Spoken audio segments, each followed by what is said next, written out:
Still feeling the after effects, huh, Zach? I went to my first concert, like a legit concert. Like I was in San Antonio. We went to like a DeLorean style concert there. I think I talked about that. There was like 1,000 San Antonians. There was a lot of fun. It's different. They're like playing a lot of covers, whatever, yada yada. I went to my first real concert, like real artist, non-cover band artist. And gosh, I think the last time I went to a concert was with Jim Carroll. And it was like, was it Dave Matthews Band, like 2015. And I went to Jelly Roll this weekend, which at the time I only knew 2 of his songs, 1.5 really. Place was absolutely smashed. It was crazy to the brim. Had lawn seats. Definitely loved having lawn seats. Never smelled so much marijuana in my life. Who knew that was a thing that people well, like, it's so weird because I was asking my buddy, I was like, when did this change? Because, a couple of years ago, you might have smelled remnants of it, but not a lot of it. It was crazy. And there is something special about being at a wild show. A lot of people having fun. It was good to see 20,000 people in there. I know you go to shows all the time. You're at like number 44 for the year. Yeah, we're so you did Jelly Roll Saturday. We were there the next night for 50 Cent, and that was a fun time. I don't know if it was just the remnants of Jelly Roll, or perhaps 50 brought the product in as well. But there's strong odor there as well. People are having fun. It's good to see.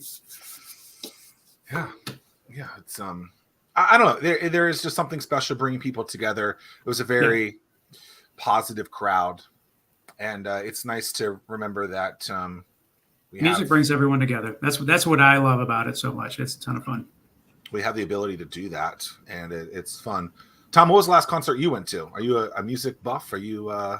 I am not I love live music, but I'm not one who wants to go to a concert and be in and all that. I prefer sort of live shows. So I think the last show I was at was Why Not Wednesday here in Town Center, just not yesterday, but the week before. I think I definitely try to make an appearance there. That's one nice thing about working in Town Center is take advantage of the amenities that they throw out there. And, usually we get a couple employees. We walk over there, have a couple drinks after work, and enjoy the music they put out there. Have you ever been to one of those, Tim? I don't think so. No. How about you, Zach? Have you? I feel like I've been to one way back when. What year are they into this? I think 7 now, and it's every Wednesday, and you see that sort of catching on because New Realm down in South Virginia Beach does the same thing on Wednesdays, and they sometimes cycle through the same bands like Good Shot Judy, DeLoreans. It's almost like a Wednesday circuit. Right. What's interesting about this that you brought that up, and I know I don't even know if you guys are associated with them at all, but how Why Not has really just taken the pizza shop into branding into different aspects. So they got the Why Not Wednesdays, which is cool. They got that. I think they're ODU's ticket partner. Yeah. They got Tony and what he's doing with his personal branding stuff, trying to get that out there. It's interesting how this little pizza shop on Great Neck 30 years ago, I believe, has turned into such a interesting situation where the brand just has evolved in getting out there. And well, you talk about entrepreneurs in the area. Tony is definitely one where he has his hand in a lot of different businesses. Commercial real estate, I think, even regular real estate. It's all over the map. And I think I've even seen his daughter selling jewelry, and stuff like that. So it definitely runs in the family. A family affair. I think when I had my TV show, Hampton Roads Business Weekly, I think he was the first dude that I interviewed, if I recall. Yeah. I don't know. I might be lying. Zack stat out there. Who knows? But one of the first interviews. Yeah. We'll just have to check the tape, right? Yeah, it was that old that it probably was tape at that point. I remember watching those. So it was you and Cheryl Tan, right? Mm-hmm. We're doing those. Yeah. And it was really nice to see. I think they still have some form of it. I I bailed when it became pay to play and they started telling me what to ask from a questions perspective. I did one of them and I was like, the other thing for me, I'm out, deuces. Yeah. And just, it was fun. We did it for 5 years. I think it's called Connect now. It's more of like an ad commercial, whatever they call it. What are the advertisement? Yeah, where they pay for a talking head to say something about you, specific questions, promo. That's just not for me. I can barely read a teleprompter. If I got to read words on a screen or remember what to say like that, that's just too much. So we shouldn't tell everyone that today's talk is scripted. Well, it's absolutely scripted. We got this entire A block and B block on there, which no one knows what it means. I got 17 questions just right here. It says, Zach, at 6 minutes into this, you're supposed to say this. Yeah. Sorry, folks. Yeah. So Tom, tell us about Marathon Consulting. What fill us in? Well, I'll give a little bit of my history with Marathon. So Marathon was founded in 2006 by 4 partners, and they all worked at one back in the day, Metro Information Systems, then was bought by Keen, and Keen was sort of changing their overall target to be more Fortune 500 only, go to big targets, $1 million projects. And in our area, there's only so many of those. And what was starting to develop is they were starting to, let clients who didn't fit that mold linger. So the 4 partners, Harris, Al, Tony, and Ben are still with Marathon today. They basically said, let's serve this market. Let's get out there. And they already had good connections from IT consulting that they were already doing. So they took the jump and formed Marathon in 2006. I joined in 2010 and there were about 25 employees at the time.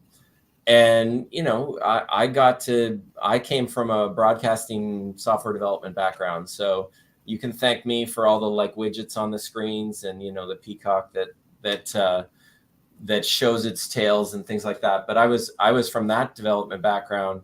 I jumped into Marathon and just wanted more variety in terms of what I was developing. So I started as a consultant, worked with Steel, worked with a company in Northern Virginia called Sonics, and just sort of started developing solutions. And as I developed my time at Marathon, I became more involved in recruiting, some business development, and now I kind of sit as vice president of Marathon, working with Tony and Ben and running the company. And I wear every hat known to man. I still code every once in a while.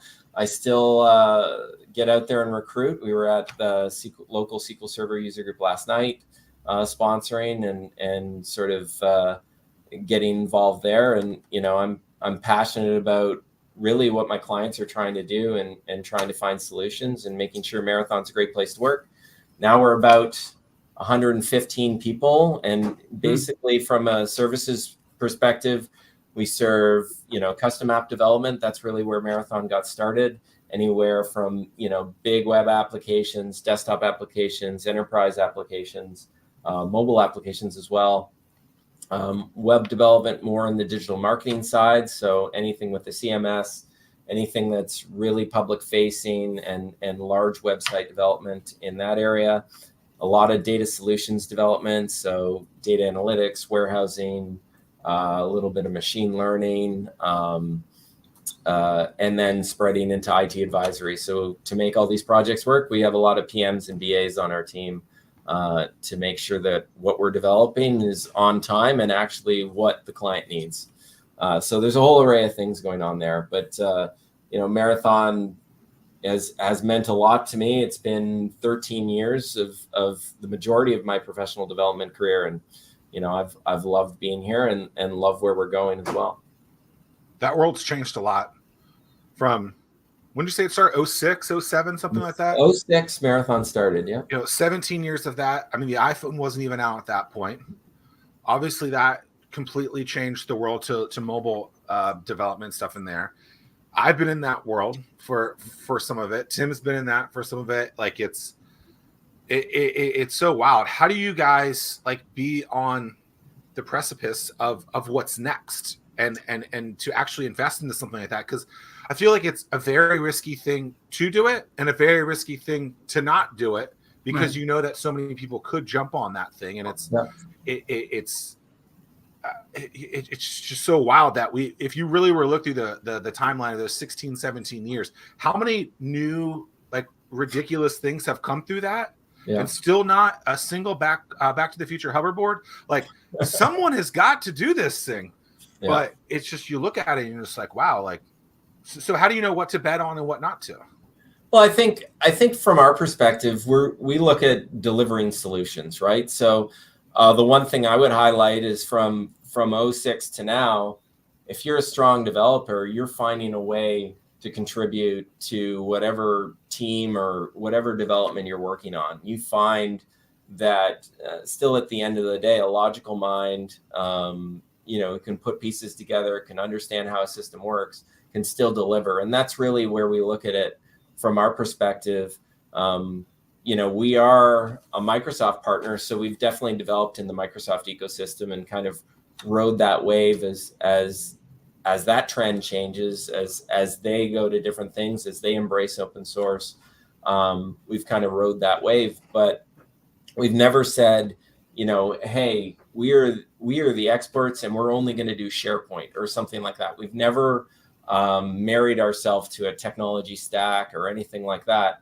We've married ourselves to solving solutions and solving problems, and we use the technology where things go. With that being said, professional development and making sure that we're riding that wave, keeping an outlook of what's coming, that's a core competency. And we even have a director of professional development to make sure that we're giving our employees time to kind of get out there and see what's coming, improve their skills, making sure we're watching what's coming and listening to our clients to understand that what's resonating for them in the marketplace, and making sure that, we're following that trend and making sure we're going forward. But yeah, it's not easy. I would say, as a developer myself, I get stressed. Once I finally figure something out, there's something new to figure out, right? But that's one of the things we look for in recruits. We look for someone who's never settled and just wants to do one thing. If we see a developer who's been, working for the government 10 years and worked on one specific technology and hasn't looked out there and popped his head up to see what's next, that's not going to work with Marathon. Right. So if we keep on track and looking for those things, we find we build a culture of people who are not happy just sticking with the status quo. That doesn't mean we don't work on some really old applications sometimes where, the person retired and the company's like, I need help.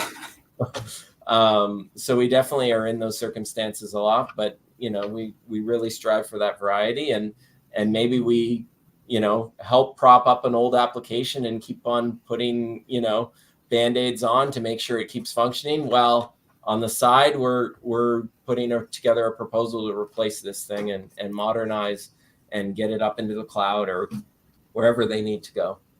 Yeah, that's always a difficult conversation, especially when you're in the consulting world, and that something is just held together with Band-Aids, and then that the client is just expecting for you to say, man, it's really time for you to upgrade.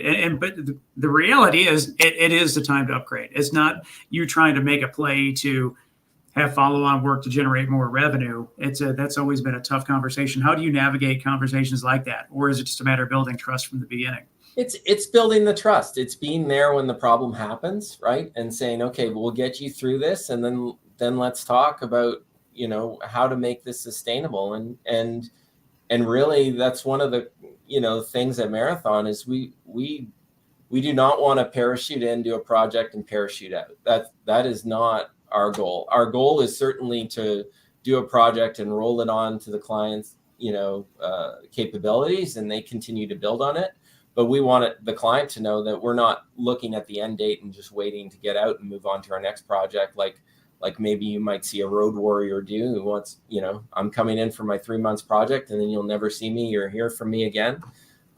We want to be that person that the company can still call and support and be there for the long haul. And like Steel, for example, was one of our first clients in 06, and we're still doing business with them in 23. So, I mean, building those wrong relationships, that allows us to create a sustainable model so that we can continue to build on Marathon, grow our client structure, grow into different services, and grow geographically. But when you think about the style of business that you guys do, insert any of the descriptors that you used before. I don't know that outside of the government space, government contracting space, I don't know that people would look at this area as a place where that's thriving or there is that type of talent to develop that. Is that a hard sell for you when you're selling to clients? How do you get clients? Are they asking about things like that? Because even though you've been doing it for 17 years and there's plenty of those companies in this area, it just seems like that narrative is still kind of like, well, those people don't exist here, so I might have to go somewhere else. Like, how does that conversation go? Well, I mean, I think for the most part, we've developed our business more on referrals and word of mouth as anything. We do a great job for someone and work with a particular, IT manager or director at some place, and then that person moves to some other place and they have a relationship with us. We can kind of come in and continue to deliver.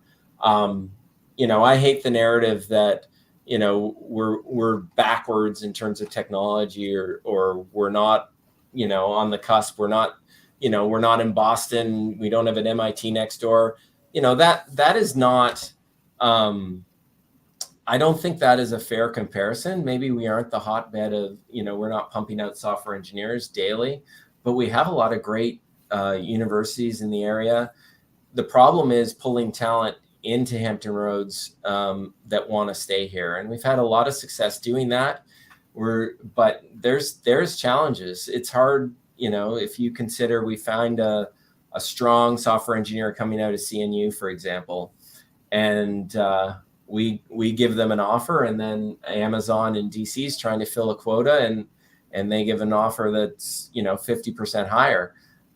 It's hard to compete with that. And certainly though that, we always look at it from a consistency perspective. We're trying to build a career for that person. You look at Amazon, they got over their skis in terms of hiring and then fired a bunch of people or laid off a bunch of people. And that person who was last on could certainly be part of that. And I've worked with, I worked at Google, I worked at Amazon. I understand how those companies operate. They look for the best talent and concentrate the best talent. And Lord knows it's rewarding as an engineer to work there, but you're living and breathing that company and what they do. And it can be a little cultish, but it's fun to get involved with. But the reason I'm not there is I wanted to be married a little bit longer than a year. So I definitely chose a different route and came down to Hampton Roads and built a life down here. But that being said, there is talent in this area.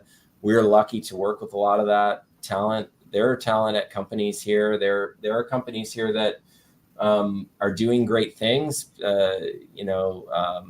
Drone Up obviously gets a lot of press, but Yellow Dog, for example, in Norfolk, they are in as an inventory control system in most of the stadiums in North America now. They are the backbone that makes things work in big stadiums. Like it's really impressive to see software being developed here that is used everywhere, and they found their place. And Yellow Dog, for example, is a client, and we found a place to help them in times when they can't find the talent or when they need someone. We can be there hopefully to help, and that's really how we've built. We've been there in times of need and opportunity, and once you deliver, once you build that reputation, you can kind of continue beyond that. Do you know Jay, Tim? Jay Living Good No. from Yellow Dog? No. I used to golf with him, I feel like once a week. Way back when the ODU golf course was still open. No, this is like 15 years ago. He's really turned Yellow Dog into something special. It's been really cool to see him do that and to have to travel to the different stadiums. And would you say most of the stadiums in North America? I mean, that's a pretty cool stat to say. Yeah, I don't know exactly percentage, but I know they're in a lot of the big ones, especially the new ones, and they are busy. And talk about a product that has to integrate with almost any other product in the world. You know, in terms of inventory control, they have to integrate with, you know, everything that different stadiums work with their vendors. And, you know, when you get involved in that type of technology, you're talking, you know, some people who have modernized and use APIs and can communicate that way, but some people are still EDI, and some people are still sending spreadsheets and CSV files back and forth, right? So yes, Xerox or faxes, please. Send this fax. But then you find some of the, you know, modern point of sale systems that are going into stadiums that they have to work with. Like, I don't know if you've been to the DC stadiums lately, but, you know, you buy a pizza, you just set it under a camera. And I went to see Ed Sheeran at FedEx Field, yeah. and it was the unstaffed kiosk. Yep. You go to the cooler, you grab a drink, you scan it, you pay with your Apple Pay or whatever, and I mean, it was magical stuff. It was pretty it was really, really impressive. Yeah, the camera one is what gets me. Like, not even scanning the drinks, but just putting it under, and it sees what it is, pops it up, and you're done. Just the technology behind that, being in tech, I always like to think about how they're making that happen. How do they deal with, you know, people who decide to put something else in their pizza box? You know, this stuff happens. But it's wild. But from a beer perspective, just a canned beer or whatever. Yeah, I remember when Tim told me that, and then standing in the line that I did this past weekend, you know, there's only 7 people in line. I waited 19 minutes just to get handed a $19 dilly. Like, I mean, it's just like, come on, like, this is a 2-second like situation. Like, let's invest in the people. But yeah. So I want to, for those that don't know you, they may hear a little accent, if you will. Yes. You are from Canada. How Yes. How did you end up in the Hampton Roads? It's a good story. So I'm born and raised in Toronto, and all that comes with being born and raised in Toronto. So a lifelong Leaf, Blue Jay, Raptors, everything. Go Bills. Above, and Bills fan, yes, and Syracuse Orange, because that's the only college team that we would get. But went to the University of Waterloo, which I would say is the MIT of the North, and had a lot of opportunity. So I think it's worth explaining. At Waterloo, it's a very big co-op program, and I see that ODU is starting to really invest in beefing up their co-op efforts. But basically, the way Waterloo's structured is I went into software engineering, and me, along with 100 of my classmates, we basically had a prescribed plan for all of our 4.5 years there. And basically how it works, and every program is like this that has a co-op variant. Either at the beginning of your time at school or at the end of the time at school, you're there for eight months. You're 2 semesters at the beginning or 2 semesters at the end. And then in between, as you're doing your 8 semesters throughout school, so 4 years of school, you go 4 months on school, 4 months working, 4 months on, 4 months off, 4 months on, 4 months off. And, you know, moving or going wherever the job is at that time. And what that means for the school is that there's always, you know, 10 or 15,000 students going out to work, 10 or 15,000 students coming back to school. So every 4 months, everybody's switching. And what that allows for employers, it allows for a consistent intern workforce. So I would say in America, the model has been very much, you know, you get a bunch of summer interns, you have this program all configured and scripted, and they do that, and then they all go back to school, right? With the companies that have caught on to this Waterloo model, and I'm telling you, a lot of American companies are hiring from there because that's how I got involved in the States.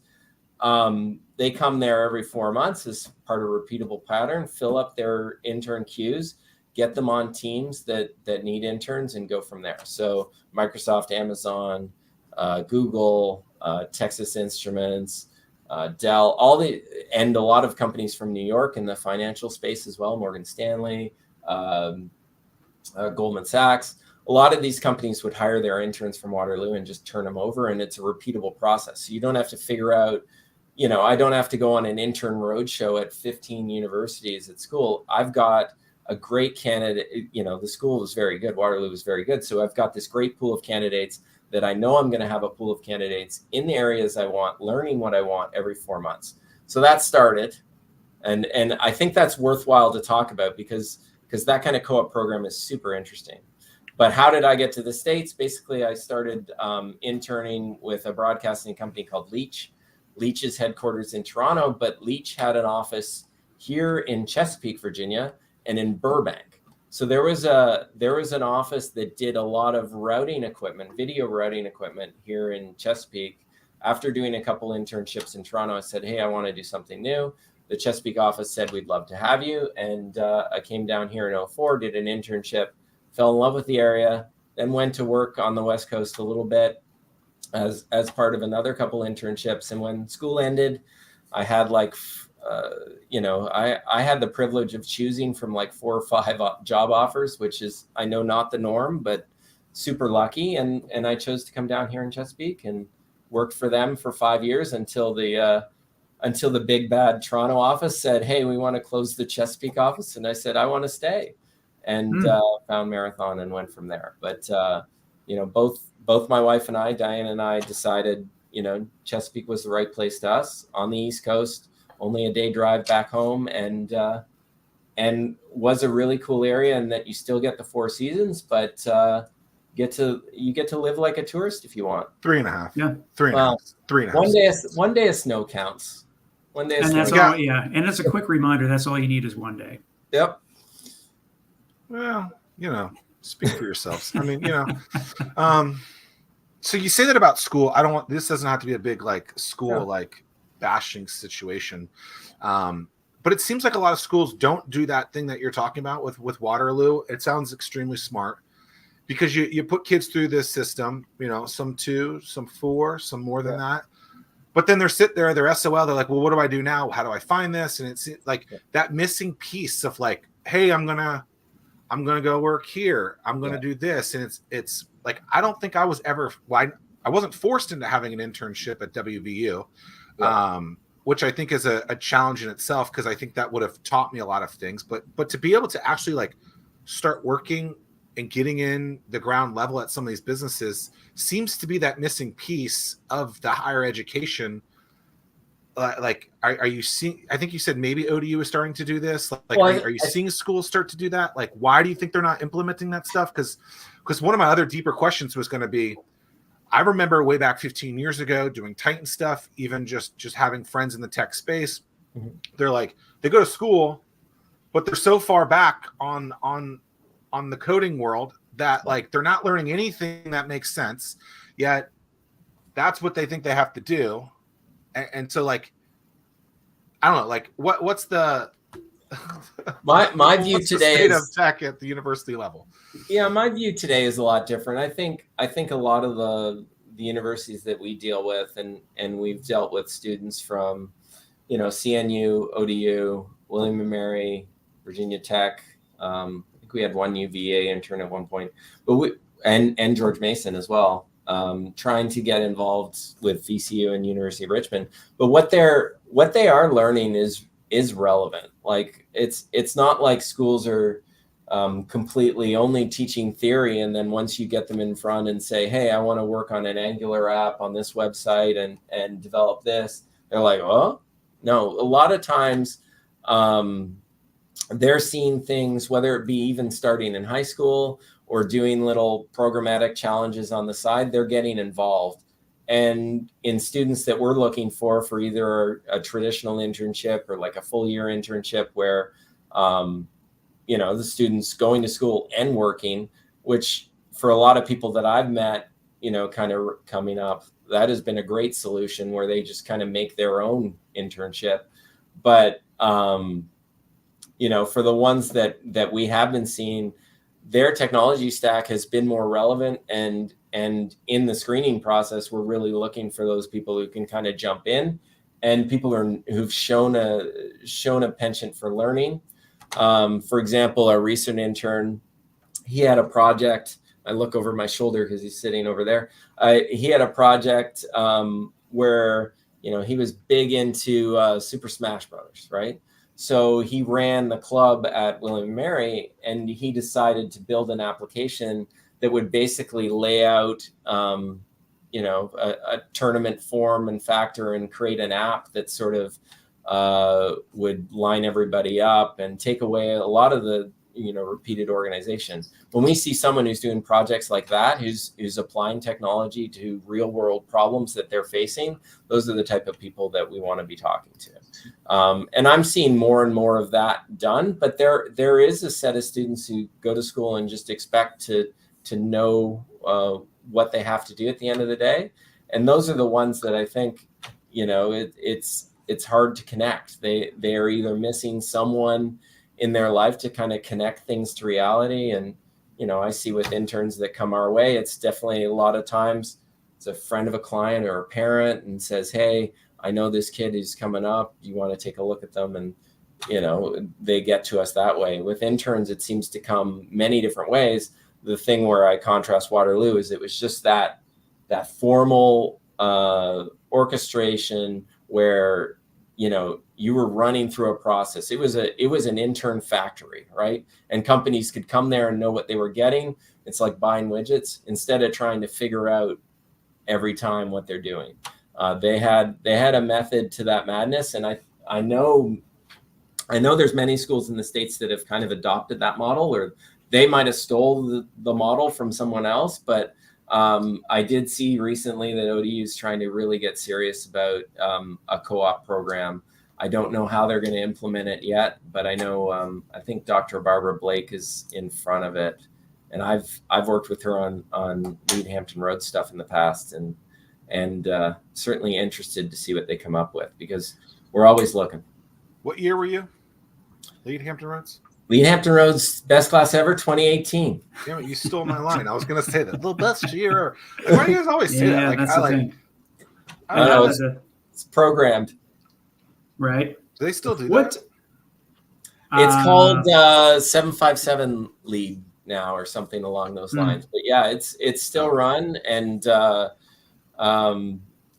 always it's a great program to get connected with the area. And, Zack, I know you talk a lot about networking and things like that. I hate large rooms. I like to have long conversations with a few people.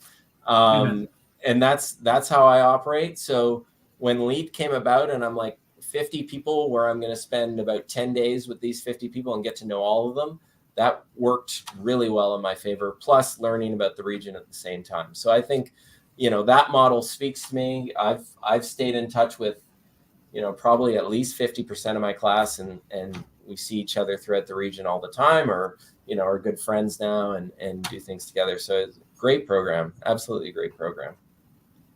Yeah, you've touched a lot about the college age and internships and all that. You're also really involved with Thrive. Talk to us about what Thrive is. What is it? What is Thrive? So Thrive is probably the worst name now because it seems like everybody has a Thrive program or a Thrive market. It's being used a lot, specifically by the United Way. But Thrive was originally started about 8 years ago now, I think, by the Hampton Roads Chamber, and it was designed to build a program that appealed to young professionals. So anybody 40 and younger, and there's a lot of young professional groups in the area, Downtown 100, CBDX, but a lot of them are very regionally focused or focused around a nonprofit. The Chamber wanted to start one so that, the Chamber hosts a lot of different events, but they're like $50 a lunch or $70 a dinner and things like that. That's not approachable for someone who's, at a young professional company just trying to get it started. And not a lot of companies are willing to invest that. And the Hampton Roads Chamber said, hey, there's a lot of great ideas. We're not going to be the leaders of the Chamber forever. We need to build a farm system. And that's where Thrive sort of came about, getting people involved in business issues, local issues early, and also creating a place outside of, traditional networking for people to get together. And I attended the first few events, and I'm like, this is great, but I feel that there's kind of like a clique there, and I didn't really crack. It wasn't something that, really resonated at the time. And at Marathon, I was more just a sole contributor, individual contributor at that area. I wasn't really thinking about business development at the time. And then I got to know some of the past chairs a lot better through Lead Hampton Roads and other things, and kind of said, hey, you have the makeup for this. This is something you can take and run with. And basically we really developed on the piers of, regional engagement, to really develop that connection to the area, and then business to business collaboration, right? I've met people there that, I've never thought I'd do business with. And then the phone rings 6 months later and it's like, oh, this makes sense. Maybe we can work together.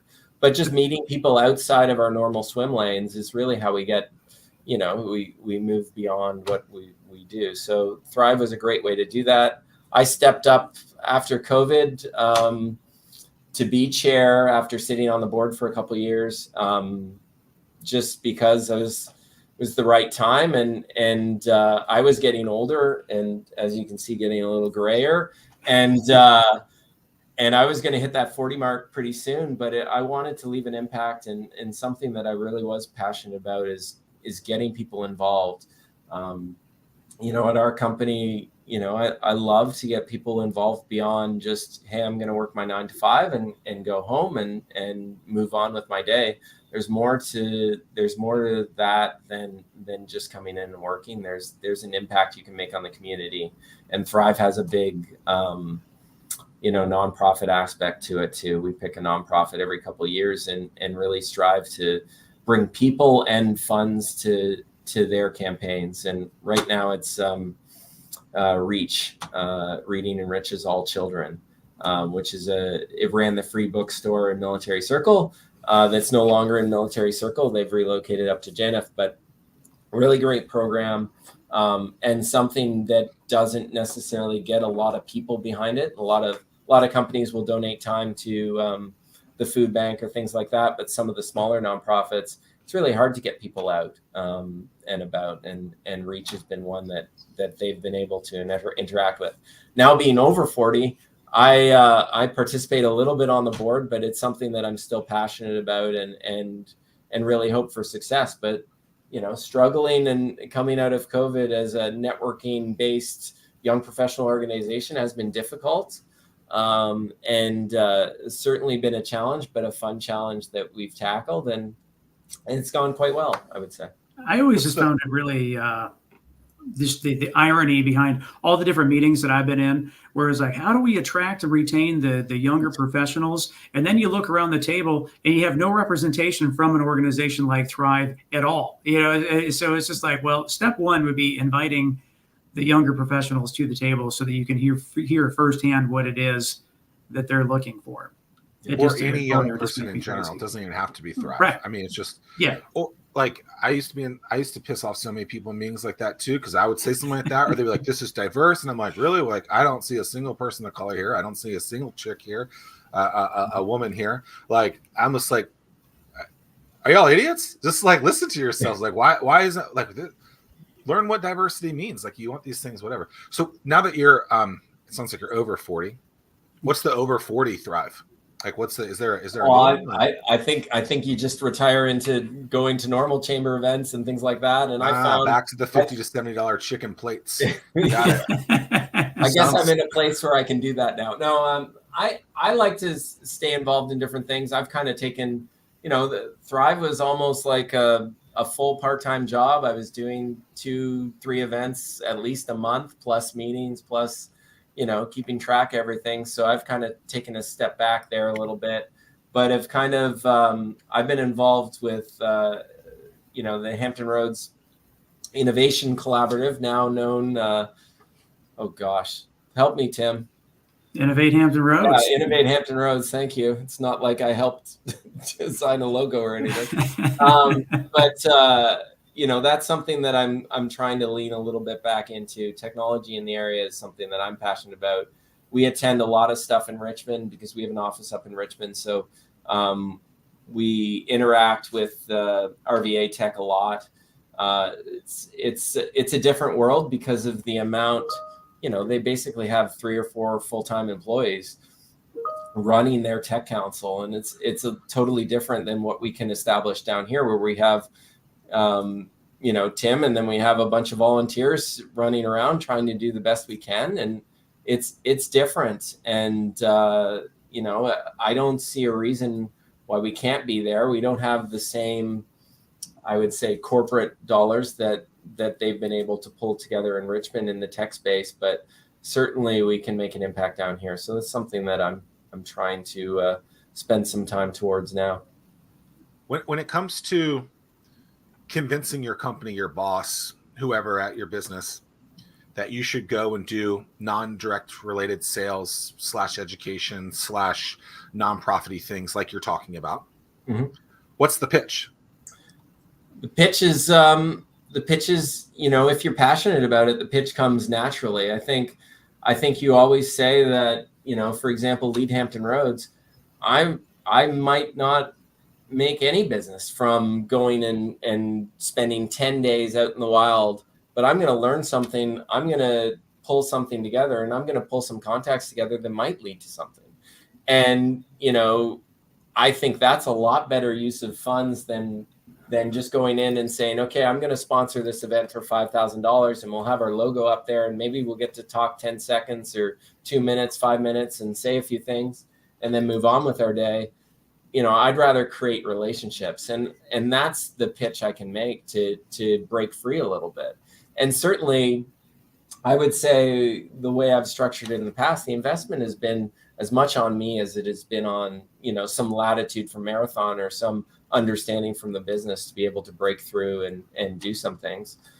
Most of Thrive work was all after hours. That's all on me.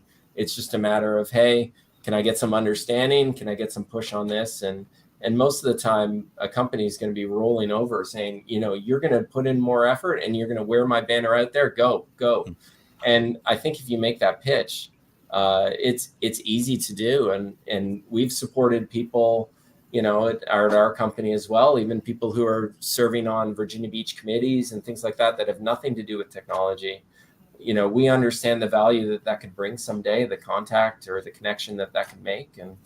And we love people getting involved. This is our community. We're building, we want to make an impact here. We are, I think it's worth talking about, finding talent in the area. Since COVID, we've hired as many people outside of Hampton Roads as we have inside of Hampton Roads. And that has been a big change to our company. So building a remote culture has been a challenge, and trying to figure out how to make someone sort of really hook into what Marathon's all about when they may not see you, may come out to see you once a year, something like that, but just see you through a screen all the time. It's a really big challenge, and something we've had to get creative about over the last 3 years. I think it's been working, but you never know when the next best offer comes by, and someone who works in Colorado or something may not be as attached to us. So that's been it's been a huge challenge. Yeah. So now that you're like a father figure, if you will, for like the Thrive organization, what are the things that this area is doing right? What are the things that we still need to improve upon and implement? Well, I think we need to embrace what's great about the area. I think that's always, I've been on the Chamber Exchange, Leadership Exchange trip. Not this year, they went to Charleston, but last year when they went to Charlotte. And you go to a place like Charlotte that is an established city, has sports teams, has all these things that people look at Hampton Roads and say, man, it'd be great if we had this, it'd be great if we had that. We're not going to be that. We don't have a Bank of America. We don't have a Wells Fargo throwing money into causes and into culture. It's just not in our play now. If the Navy decided to start donating a ton of money, then maybe we'd see something along those lines. But the Navy does a lot to support. So I think what are we doing well is leaning into what we have, leaning into those pillars, the tourism pillar, the port pillar, the Department of Defense pillar, and the shipbuilding architecture. There's a lot there that we do better than anywhere in the world. Where we're going with the wind energy aspects and what Dominion's doing here, and building possibly a whole manufacturing ecosystem around wind power could be a huge asset to the area. So it's continuing to convince people, what we can be known for, what we are known for, and continuing to push that. There are a lot of people who come here every year on vacation. That's a blessing to have a city-like structure where you also have people coming here. We aren't Myrtle Beach, where we just have a beach, a bunch of golf courses, and a bunch of hotels. We have all that, but we also have a city too. And that's from the people that I've spoken to that have moved here from like a DC or Philadelphia. A lot of people moved during the pandemic, and they found Virginia Beach, and they're like, this is like the last bastion of having a real city, but also being a seaside town with something. Embrace that. But what we could do better, I'm always one that I scratch my head all the time when I work in one day. I might go from, Virginia Beach to Norfolk to Portsmouth to Chesapeake, and they all have their own infrastructure and own ways of doing things and a whole overlapping things that just make me scratch my head. And, we drew these lines, 50, 60, 70 years ago, and that's what we're sticking to. And we'll just, even though the cities butt up against each other, sure, we share some services. The fire department, if they get a call right across the line, won't ignore it. They'll come across and help. There's stuff, collaboration in place. The mayors all meet. The collaboration's all there, but the actual ownership is not set up that way. Everyone owns their little piece of land, and it drives me nuts. And coming from a city like Toronto, where they had the same problem, and they basically had the province say, this doesn't make any sense. All you 5, 6 cities need to merge and be done with it. Toronto's known as the 6. That's why it's known. It was 6 boroughs, kind of like New York and boroughs. It had these separate towns, and the province said you had to merge. It doesn't make any sense anymore. So what you're telling me is Canadians are smarter than those down No, south. I think there was. What I'm hearing. No, there was things set up that they could do that, and I think it's been tried before here, and I think it hasn't sailed. And a lot of times when something's tried and it just might have not been the right time, or might have not been the right place. But I'd love to see some movement in those aspects where I'm not saying all of the 7 cities of Hampton Roads need to merge, because I don't necessarily think that makes sense. But certainly there's aspects where if you draw the line down the peninsula between Newport News and Hampton, a lot of stuff doesn't make a lot of sense. You draw the line between Chesapeake and Virginia Beach, a lot of the stuff that they fight against doesn't make sense. And the fact that, the regions are hiring, executives between the two, and, they're stealing police officers between the two. It's not making the overall region better. It's fighting for our little cities, and that's great. But we are much stronger together than going at it alone. Exactly. And I know I'm not a common voice. I know that idea of merging, or at least amalgamating parts, gets laughed at very quickly. But it was laughed at in Toronto. No one thought it was going to happen in Toronto until someone said, you have to do it. So if that happens someday, it wouldn't surprise me. But I could see it being a lot of pain initially, but a lot of improvement down the road. I do think there's things that are being set up to sort of combat the fact that we can't work together as easily. Some of the grants that they're doing on the local level, where they can set up a system to share profits. I forget how to do that, but there's a system for that. Timmy, have you heard about that, where they can, like, someone has an initiative in Chesapeake, but all the cities can invest and share in the tax revenue, things like that from that? Yeah, I'm drawing a blank on what the actual name is, but yeah. But stuff like that is collaboration. Yeah, stuff like that can work well, and I think the organizations like the Hampton Roads Alliance and things like that are really our way of band-aiding the situation that we're in so that we can have organizations to try and continue to pull things together. But, you know, every city is still at the end of the day answering to their constituents, and that's the way it's set up. And every city has their own tax base, and that's the way it's set up. And, you know, that's the way it operates. The good part that you were talking about before, I put it under an umbrella that's even easier, is just water. Right. Yep. All of those things are talking to are part of water. You know, yes, you have the beach, which is water, but then the military and then logistics. I think you can throw in the East Coast brewery capital of the world. Some people say it's Asheville. Tim Ryan says it's right here at home. Yeah. Yeah. I mean, I water, things around water. Like, why don't you just market that? Yeah. Does it make too much sense? I don't know. Yeah. Would you ever run for regional? Would you ever run for a regional mayor, Tom? No. I don't know. I think down the road. Well, see, you've already you got a couple of votes already based on the comments of those watching. So I mean, I think you know, politics has to. Thanks, Alan. Politics has to change in America for the better, and I think there's a middle that we can all get behind. But you know, it's something where, you know, I like being engaged with the area and making an impact. And right now my impact is focused on what Marathon can do and build and making sure we're taking care of the, you know, 115 families or so that we impact on a day-to-day basis. And that's really what I think and focus on now is how do we continue making Marathon the place where people want to work, people want to stay working, and people want to make an impact. So, real quick, regional question from the Toronto aspect. So does a place like Hamilton, do they consider themselves Toronto, or? So a Hamiltonian will tell you that if they're here, they'll tell you they're from Toronto. If they're in Ontario, they'll tell you they're from Hamilton. And Hamilton's a great place. My sister lives in Hamilton, so. Yeah, I mean, it's just interesting, just in terms of, so that makes sense. Same hold true for like St. Catharines as well. They consider.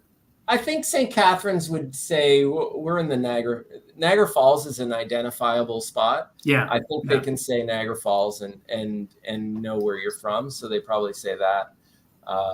But you know, that whole. Canada is a crazy place in terms of how much land it actually occupies.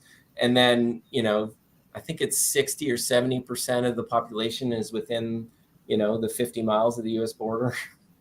So it's amazing how the population is centralized. It's not spread out up into the wilderness.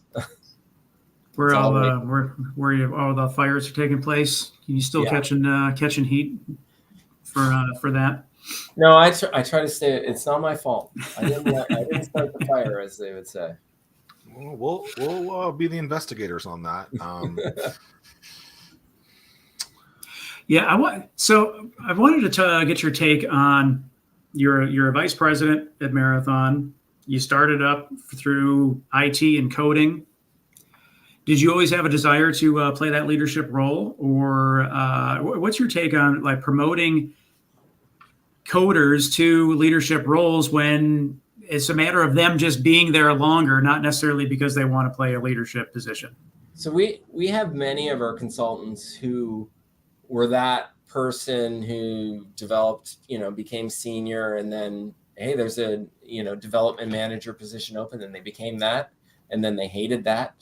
Mm-hmm. And wanted to become more of that individual contributor again. And Marathon has been a bastion for people like that who can kind of come back and just work on solutions. You know, we look for people who are really good working with people, right? But not ones that necessarily want to worry about management and making sure that they're there, you know, all the other things that come with management.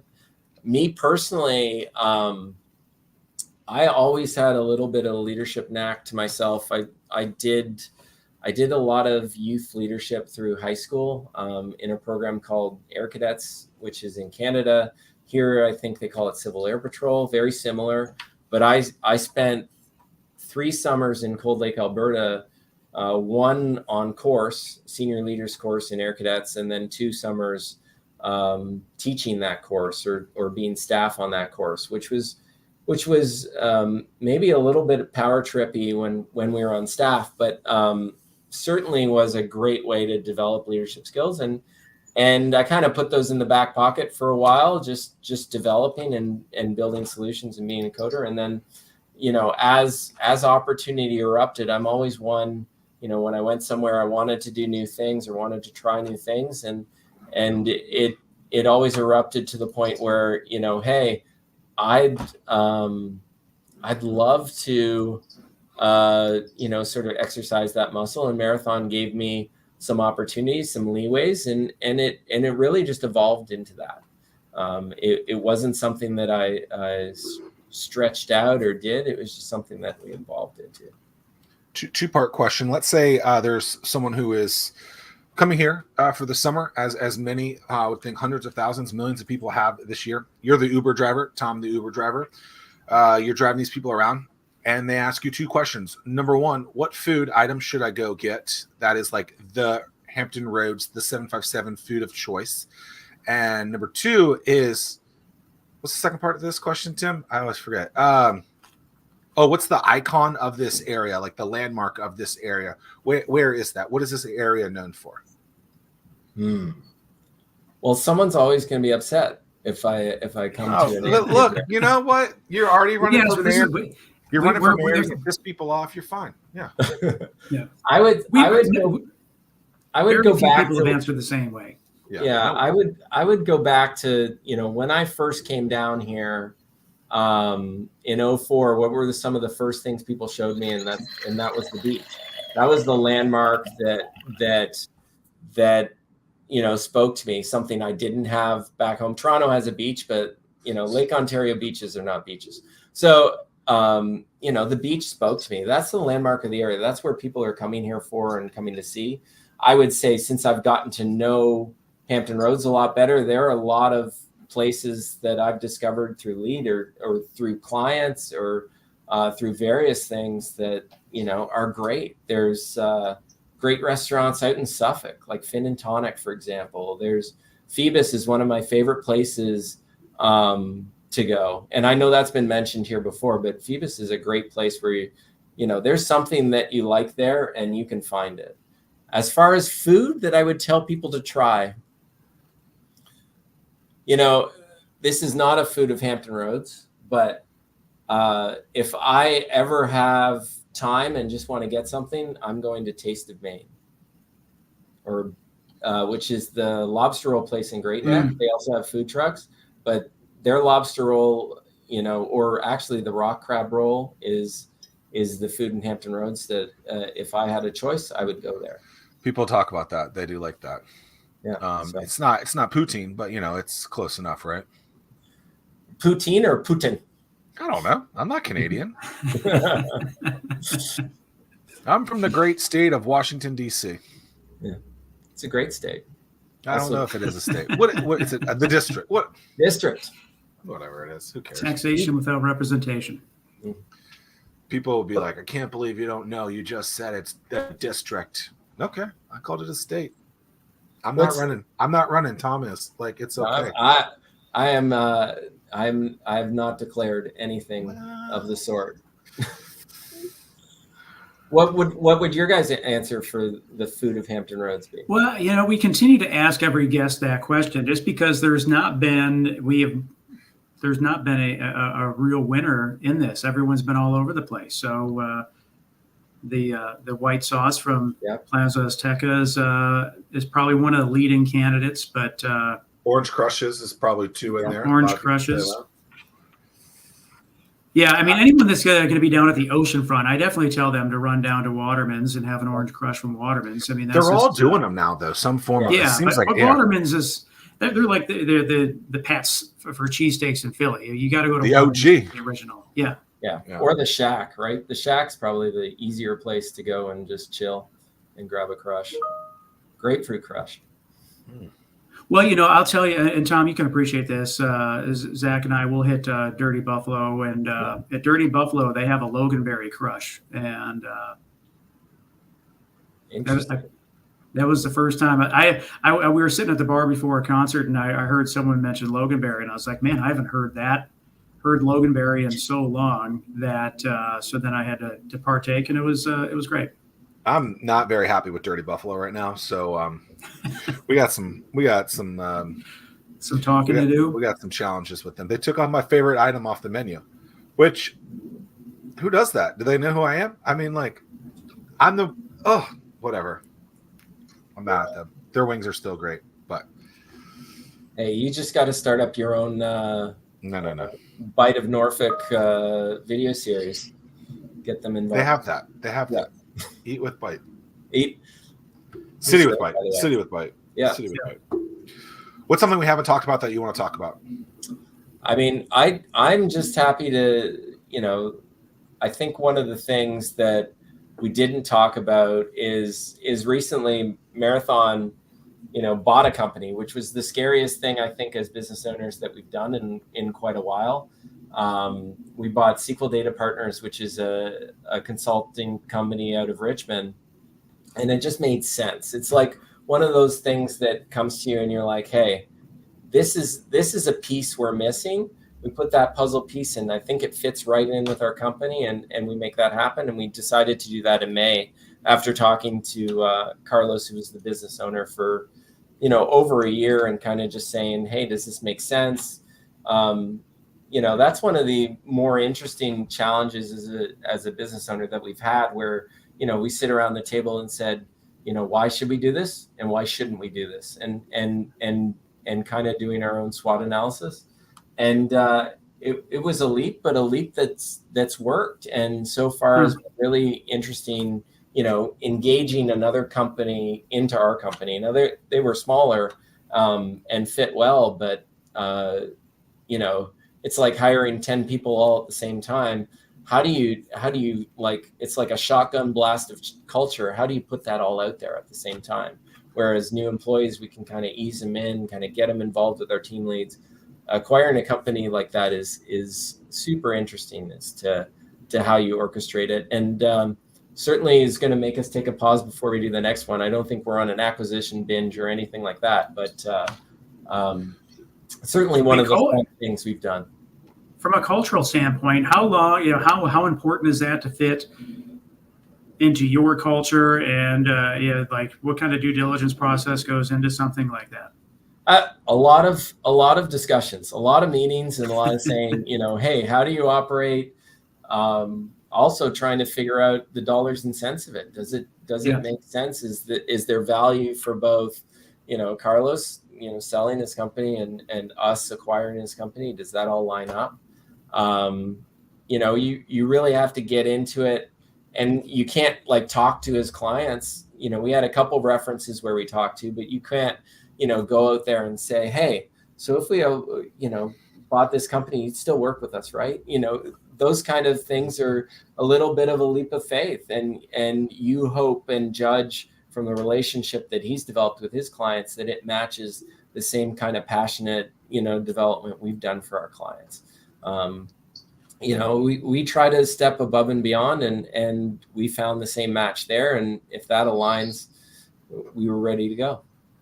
Historically, in M&As, the culture and the people coming together, that's where most of the turnover is, because it's hard to get them to merge. And I remember having those conversations with Dominion Enterprises where they're like, that is the hardest thing. It's not buying the company. It's getting those things to actually like work together. And hey, I used to do it this way. And it's just like infighting then. It's so kudos to you for working on making that work. It's still a challenge. I wouldn't say we've planted the flag and said victory, but we've gotten a lot more involved with their clients, and they've gotten more involved with ours, and the people have gotten involved together, and that's where things happen. And certainly processes are a little bit different. You can kind of figure a lot of that stuff out over time, but it's been a fun challenge. It's been for a much busier summer than we expected.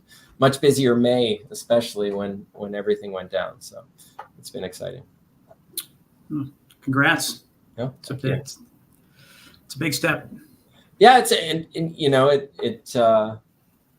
there's a lot of companies bigger than ours, but certainly we want to make an impact and help, grow the ecosystem as well. And it's just one of the ways, we're doing it and trying to bring it together and grow into Richmond. Maybe that, the super region will take fold. We're certainly, a part of that, being involved both here and there. We can talk about that at a different time because that's a much longer thing. Yeah. I don't know. I'll leave you at this. Maybe Tom, you and I can chat about this, but when they pitched it before, I didn't get it. I still don't get it now.